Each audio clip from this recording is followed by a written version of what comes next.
So we're here with Bill and Bryan. They run the Bill and Bryan team. And something I've noticed with them is your guys' personality when it comes to data, when it comes to numbers, when it comes to just operations. It is the most sophisticated, like back end thinking I've ever seen in the real estate Thank world. you. So I just have an opportunity to go ahead and ask you some questions. And if you guys are cool with that, I'm just going to fire Sure. off. Cool. Yeah. So I am working a deal right now.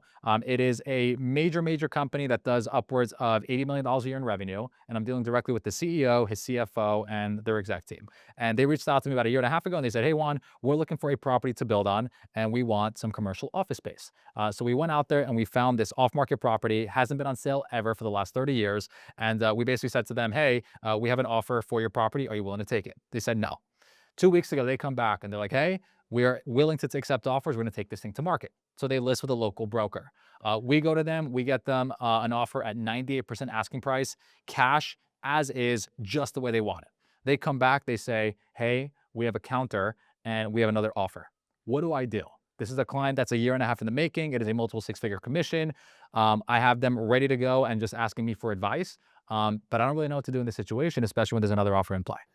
And from my perspective, you're taking 2 steps back. You're looking at the whole picture, the whole marketplace, and I would just ask your client, is the value there on the property? Okay. At full rip, at 102%, whatever the number is, what is the number that this deal still makes sense? Okay. Focus on that. Sometimes properties are listed below value and then they trade up more. So at 100% of value, 102% value, if he closes on it, is he going to be happy with it in 6 months, in a year, looking back on the deal, or is he going to say, we should have passed on it? How do we determine that value?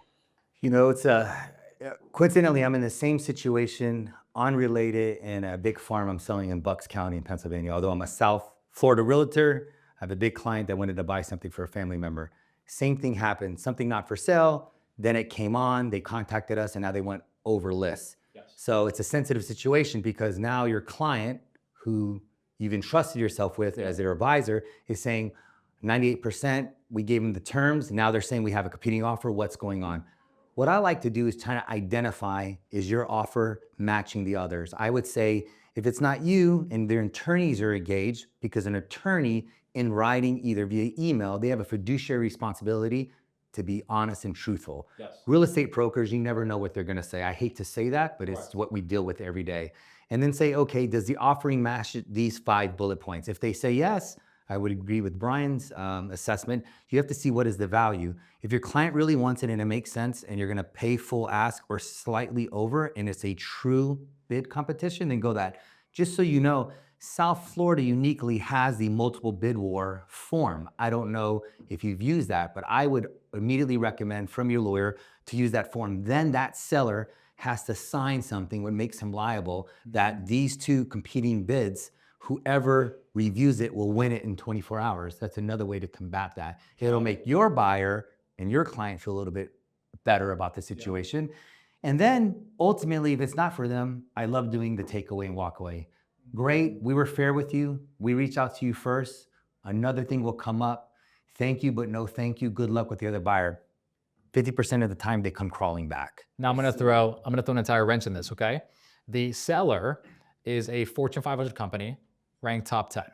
No, big guy. Multiple billions. Every single time we go ahead and discuss this with their broker, there is a 1 to 2 week delay because they have to run it through corporate, they have to run it through the board, they're selling off one of their assets. When you're dealing with a company that is so removed that it's basically like you're representing an entity and like you have no connection with them, what is your strategy there?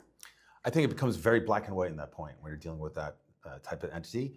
You're going to produce an offer, they're going to collect multiple bids, they're going to take the best one. It's going to be black and white. So if the property is well priced and your client wants it, have them put their best foot forward and see where the chips lie.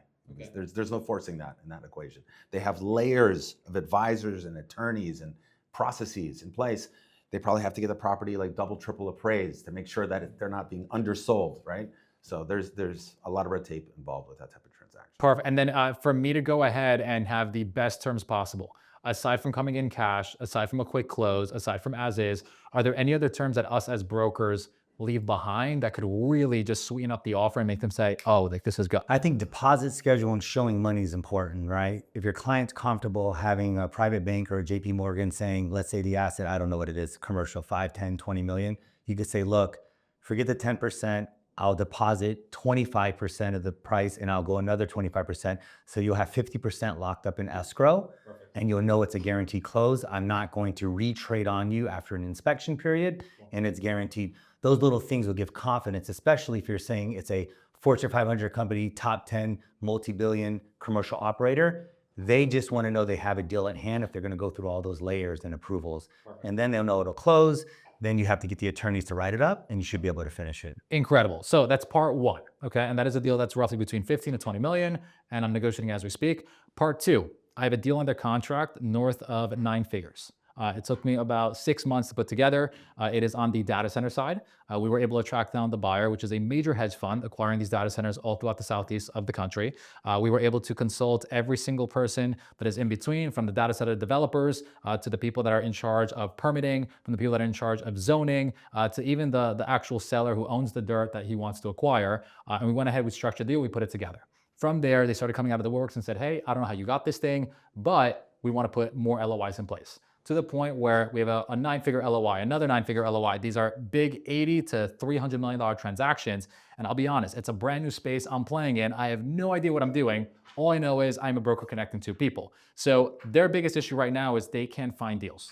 And for these data centers, we have to look up sites that are specific to the wattage that allows them to use it with the local municipalities, and they have to have all these regulations in place. But if we could find the dirt, we have a buyer that has infinite funds. I don't even want to say the number, it's with a T. Right. They're just gonna. Here's a commercial background. So what do I do when I have all the buyer contacts, but I'm missing the sellers? Like, what would you do in that situation? I mean, if you have the infrastructure in place, and you have to scale up, get the team in place to be able to like run with all this, because right now the clock is ticking. Correct. Right? So as much as like they're like, here, we have the infinite budget, go find it. They're going probably to talking every to 20 broker. other guys, Correct. 100 other guys. Correct. Like, whoever comes first with and a, this with is a like deal. I have like 12 to 18 months to capitalize this before all of these are bought up. Correct. Yeah. Yeah. So you need to scale up immediately. Correct. Okay, build up your team, and then go digging. Like, how did you find that first opportunity? Through a broker. That's through the broker. So still, we could use data to get you in front of. How would you reverse engineer it? Like with the data? Is it data scrape it, use AI, enrich the data, set up a call team, hit them all, extract it? Like I'd collect all the biggest commercial broker and like land deal brokers like in the country into a private database, and I'd go after all of them. I get 4,000 of them. I got the names, phone numbers, emails, everything. I text them, call them, email them, mail to them. What would you? I would call every single one of them. Okay. So set up a call center. Yeah. Okay. Yeah. Very quickly. For a client that Nothing big, I beats mean. the phone, right? And just straight up say, hey, this is our buyer criteria. This is our buy box. Try to find LinkedIn is such a powerful tool. Okay. So social media, I know people talk about, but LinkedIn, CEOs and boardmans of, chair boardmans, they'll share their LinkedIn with someone. I was, flying business class the other day, and there's 2 people behind me, one living on Indian Creek and Fisher, and I heard them, I got in conversation, and they shared each other's LinkedIn. Not their mobile. These are 60-year-old guys, right? Yeah. It's kind of odd that you see that. Why?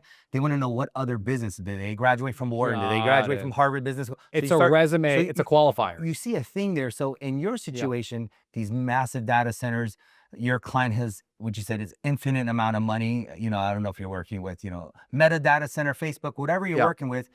Say, hey, what is connecting? What type of areas, Nevada, wherever, Arizona, where there's data center, a lot of usage, and then find through that who are the attorneys, who are the private equity, who are the hedge funds that already invest in that space. And I would call them and say, look, I got this person. I see you're in touch with this person. I need to buy this big, data farm, or, I need to put this here. And that's another route. And if you catch a good family office manager, you build a relationship, you'll do more than one deal. Understood. That's what I would attack. So it's identify the people that have access to the deals and just. Yeah, because when you're cold calling someone local, no one knows who you are. Correct. Right? It's just like, it's going to be very difficult. But if you find someone that already has a relationship, that's the key.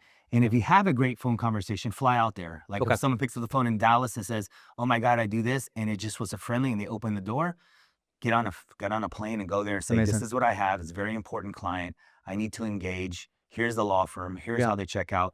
How do I put this deal together? You have to show effort. Perfect. Okay. So it's gonna be a highly complex space to operate within, because there's a lot of pushback, from local municipalities, right? Not in my neighborhood. Yeah, a lot of that taking place with data centers right now. Okay, so. cool. No, this has been world-class consulting. I think it's going to make for a great video for anyone that's watching. These two guys are not just one of the most successful brokers in South Florida, but they know their numbers to a science. Can you guys just give them a little background in terms of the most recent records you guys have broken, just so? We just closed on something on Friday. The highest price per square foot on Pine Tree, a house that just sold nearly for 24 million. Yeah, we broke the record by like a 25-30% margin. So Yeah. it was Crazy. like a little So everyone's edge property up. value in that neighborhood is out. Every homeowner on Pine Tree Drive and Flamingo Drive in Miami Beach just had their property value go up to like 15-20%. We have overnight. we have some pending condo sales north of 50 million that we can't discuss because it's off market. That will shatter every price per square foot record in the condo space. By coincidentally, we own most of the highest price per square foot condo sales anyway. So it's we're very blessed to be in that space. How can people find you aside from looking up the Bill and Bryan team and Instagram? Yeah, Instagram at Bill and Bryan team. I'm Bill.Hernandez. Bryan.Sereny or Miami1.com. Yeah, And very easy. And I'm at Juan Goldbar, Goldbar Staffing. Check us out. And I look forward to the next consultation. All right. Thanks, guys. Appreciate it. Yeah, thank Cool. you.